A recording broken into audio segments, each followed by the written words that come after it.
Hello friends, இன்றைக்கி பார்த்தீங்கன்னா பொது தமிழில் கடல் கடந்து முதலில் அச்சேறிய தமிழ் அந்த டாபிக் தான் பார்க்க போகிறோம். இது ஒரு ஸ்கூல் புக்லேருந்து எடுத்த நோட்ஸ் தான் இது. ஃபஸ்ட்டு பாயிண்ட் பார்த்திங்கன்னா, போர்ச்சுகல் நாட்டின் லிசுபன் நகரில் 1754 கார்டிலா என்னும் நூல் முதலாக தமிழ் மொழியில் தான் மொழிபெயர்க்கப்பட்டது.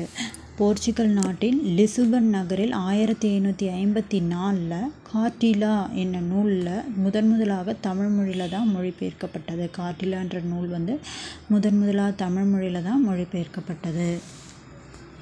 இந்நூல் ரோமன் வரி வடிவில் அச்சிடப்பட்டுள்ளது.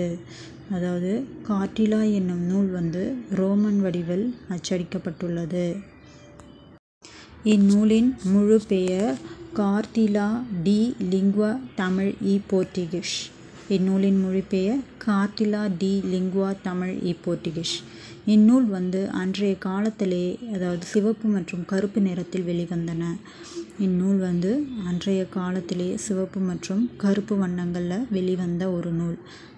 பெயர் கார்டிலா டி லிங்குவா தமிழ் இ போர்த்துகீஸ். இந்திய மொழிகளிலேயே மேலை நாட்டு எழுத்துருவில் முதல் அச்சேறிய மொழி தமிழ் மொழி தான். இந்திய மொழிகளிலே மேலை நாட்டு எழுத்துருவில் முதல் அச்சேறிய மொழி அப்படின்னு சொன்னோன்னா தமிழ். இச்செய்தி 6ஆம் உலக தமிழ் மாநாட்டு மலரில் இடம்பெற்றிருக்கு. இந்த செய்தி 6ஆம் உலக தமிழ் மாநாட்டு மலரில் இடம்பெற்றது. கடல் கடந்த அச்சேறிய முதலாக தமிழ் மொழியில் தான் மொழிபெயர்க்கப்பட்டது. ரோமன் வரி வடிவில் எழுதப்பட்டது. கருப்பு மற்றும் சிவப்பு நிறத்தில் வெளிவந்தது. மேலை நாட்டு எழுத்துருவில் முதல் அச்சேறிய மொழி தமிழ் மொழி. இந்த செய்தி 6ஆம் உலக தமிழ் மாநாட்டு மலரில் இடம்பெற்ற